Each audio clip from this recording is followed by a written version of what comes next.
حرام، یہ میری تعریف ہے. بدعت سیاح حرام ہے، ہر بدعت سیاح حرام ہے. حرام کی تعریف کریں، حرام کی نہیں. میں بتا رہا ہوں، آپ خاموش رہیں. ہر بدعت سیاح انہوں نے مانا ہے کہ حرام ہے. یہ آگے بدعت، اب آپ کو میں ثابت کر کے دوں گا یہ بدعت ہے. اگلی بات خاموشی کریں ذرا. اچھا، جو دین سے نہ ہو وہ بدعت ہے. ما لیسا من ہو، یہ آپ نے نہیں دیکھا ہے. ما احدث فی امرنا ھذا، یعنی دین. ما لیسا من، جو دین سے نہیں ہے. اگر دین سے ہے قرآن میں ہونا چاہیے. دین سے ہے پیارے پیغمبر کی 23 سالہ زندگی میں مت نکال کر دو. دین سے ہے خلفائے راشدین کے دور سے نکال کر دو. دین سے ہے خلفائے راشدین کے بعد صحابہ کی زندگی سے نکال کر دو.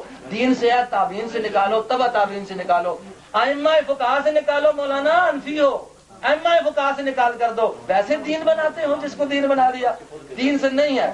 اگلی بات دیکھیں، آپ نے یہ کہا تھا کہ یہ محمول بدعت محرمہ پر ہے، فتاوی حدیثیہ. جو حدیث آئی ہے کل بدعت ضلالہ وکل ضلالۃ فی النار، آپ نے کہا کہ یہ کس پر محمول ہے؟ آپ نے والا دیا فتاوی حدیثیہ کا. یہ بدعت پر، بدعت مذمومہ پر محمول ہے. یہی فتاوی حدیثیہ والے لکھتے ہیں کہ قبر کے اوپر اذان بدعت ہے. یہ حوالہ مذمومہ نکالے جی. بدعت مذمومہ آپ نے پہلے اذان پر قبر کو بدعت خاموشی، یہ میں پڑھ دیتا ہوں. بدعت مذمومہ لفظ ہونا چاہیے. دیکھ لیں ومن، اچھا دیکھیں، وقد صرح ابن حجر فی فتاوی بانہ بدعۃ وفی ومن علی مذمومہ. اگر آپ بند کرو بھائی، مذمومہ نکالو، بند کرو، ٹائم آؤٹ کرو. یہ دیکھ لیا ہے میں نے جس کتاب کا تم نے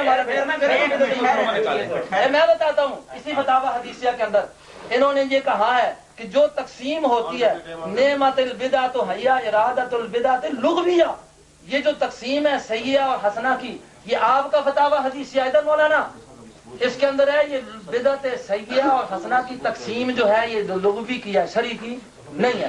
آپ بتائیں کہ یہ اذان کو آپ بدعت لغوی سمجھتے ہیں، شرعی سمجھتے ہیں؟ ہاں. اور یہ دیکھ لیں اس کو یہاں پر، یہ ابن حجر نے، آپ ایک حوالہ تو پیش کریں. یہ رد المختار شامی اہل سنت کا اور حنفیوں کا مضبوط فتاوی، جس کے اندر یہ لکھا ہوا ہے کہ قبر میں جس وقت اذان میت کو اتار کر دی جاتی ہے، ردہ ابن حجر، اسی فتاوی حدیثیہ والے نے اس کو رد کیا ہے. کوئی ایک طرف دیکھتے ہو، رد کیا ہے. شریعت تو یہ نہیں ہے کہ یہودیوں کی طرح ایک آیت پڑھ لی اور آگے پیچھے چھوڑ دیا. پورے ابن حجر کو لو. یہ ابن حجر کی بات ہے. یہ میرے پاس ہے ابن حجر کا حوالہ رد المختار کے حوالے سے. انہوں نے اس کو بدعت کہا ہے، کس کو؟ اذان کا نام لے کر. آپ ایک ابن حجر کا حوالہ یہ پیش کر دیں کہ جس میں انہوں نے کہا ہو کہ انہوں نے اس کو سنت کہا ہو یا مباح کہا ہو. اب دیکھیں ادھر کاغذ. اس کے بعد انہوں نے کہا شرح مقاصد کا حوالہ دیا ہے کہ یہ جہالت ہے. یہ جہالت ہے ہر چیز کو بدعت کہنا. میرا پیغمبر کہتا ہے کل بدعت ضلالہ. کل کدھر لے جاؤ گے؟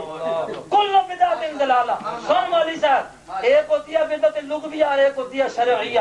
شرعیہ ساری بدعت مذمومہ ہے. یہ ابن عمر کا بھی یاد ہے کل بدعت ضلالہ وان رآها الناس حسنہ. اگر یہ لوگ اس کو اچھا بھی دیکھیں وہ بدعت مذمومہ ہے. یہ کون کہتا ہے؟ ابن عمر کہتا ہے. سن قرآن کی آیت. ہاں سن آگے دیکھیں. آپ نے یہ جو حوالے دیے، میرا سوال ایک تو یہ تھا کہ ثواب اس پر ہے کہ نہیں ہے. پھر آپ نے کہا شریعت کا حکم نہیں ہے. سنیں جی، قرآن میں بتاتا ہوں کہ یہ صحیح نہیں ہے. آج ہم نے کلمہ پڑھا ہے پیارے پیغمبر کا. سنو، آپ نے کہا کہ یہ بدعت مستحسنہ ہے. زور آپ یہ دے رہے ہیں حضرت، بدعت مستحسن ہے کہ بدعت مباحہ ہے؟ اس کی وضاحت کریں حضرت. بدعت مستحسنہ ہے یا بدعت مباحہ ہے؟ بتائیں. آپ اپنے کو کریں. میں پوچھ رہا ہوں، میں اپنا ٹائم دے رہا ہوں. آپ اپنی کریں، پھر آپ خاموش. میں سوال کرتا ہوں. ٹائم درمیان میں آپ سوال نہیں کر سکتے. آپ یا تو اپنی تقریر سنیں. اگر بدعت مستحسنہ ہے، مستحسن عمل، بدعت مباح کا معنی آپ یہ کریں کہ بدعت حسنہ ہے. میرے پیارے پیغمبر کی زندگی کے علاوہ کوئی عمل حسن ہو ہی نہیں سکتا. خود دیکھیں قرآن کہتا ہے لقد کان لکم فی رسول اللہ اسوۃ حسنہ. حضور کی زندگی میں اسوہ حسنہ ہے. آپ میں جرت ہے تو بگائیں اپنے صدر کو، نکالیں حوالہ جس میں یہ ثابت ہو کہ میرے پیاری زندگی کے پیارے پیغمبر کی زندگی میں ایک مرتبہ بھی قبر پر اذان ہوئی ہے. اور پھر آپ کہتے ہیں یہ ممنوع. آپ کے احمد رضا خان نے مسجد کے اندر اذان دینے کو منع قرار دیا ہے. بتاؤ کہاں ہے؟ یہ آپ کا احمد رضا خان ہے، شمائل میں ہمبر مولانا غیر متعلق بحث ہے، اذان کو منع کیا ہے، اذان کو اور لکھتا ہے اذان علی القبر کی بات ہے، میں جو اذان علی القبر کی بات ہے، اذان علی القبر وقت نکالو جی، بات سنو، یہ کہتے ہیں تم منع بتاؤ کہ میرے نبی نے کہاں لکھا ہے کہ یہ قبر پر اذان دینا منع ہے. میں یہ کہہ رہا ہوں کہ حضور نے نہیں کیا، یہ منع ہے، اور اس پر آپ کا احمد رضا خان بھی مانتا ہے. بس جب صورت حال یہ ہے اور شریعت مقدسہ میں مسجد کے اندر اذان دینے کا ثبوت نہیں ہے، اگر مسجد میں ثبوت نہیں ہے تو قبر پر ثبوت تم بتا کر دو، بتاؤ ثبوت، پھر ہم میں اس پر قرآن کی آیت پڑھوں. اور دوسری مقام پر یہ لکھتا ہے، دیکھیں احمد رضا خان کا یہ فتاویٰ ہے.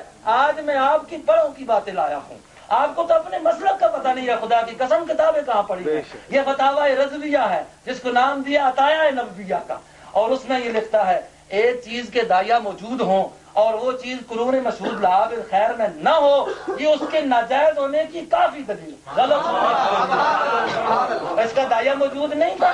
اس وقت قبریں نہیں بنتی تھی، میت نہیں دفنائے جاتے تھے، ہوتے تھے، کسی نے اذان نہیں دی.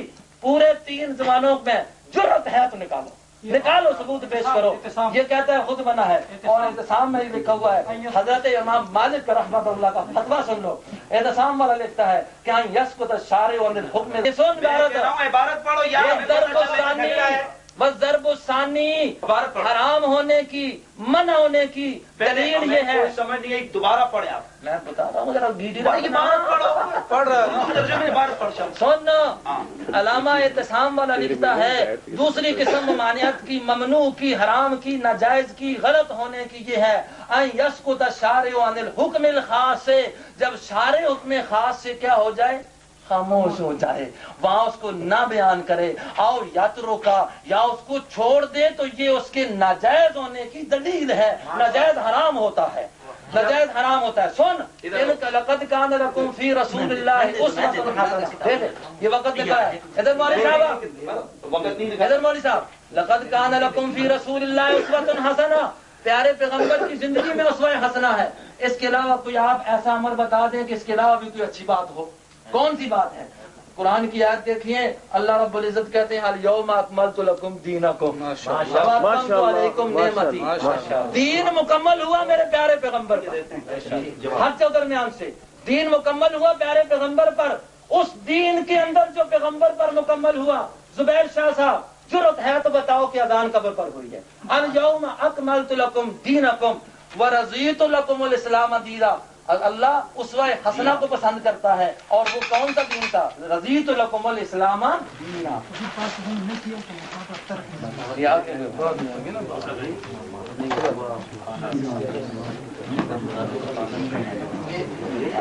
اللهم صل على سيدنا ومولانا محمد وعلى آل سيدنا ومولانا محمد وبارك وسلم وصلی علیہ.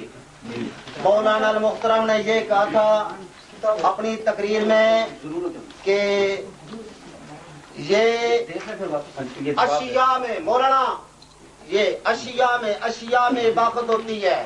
یہ دیکھیے، یہ مسلم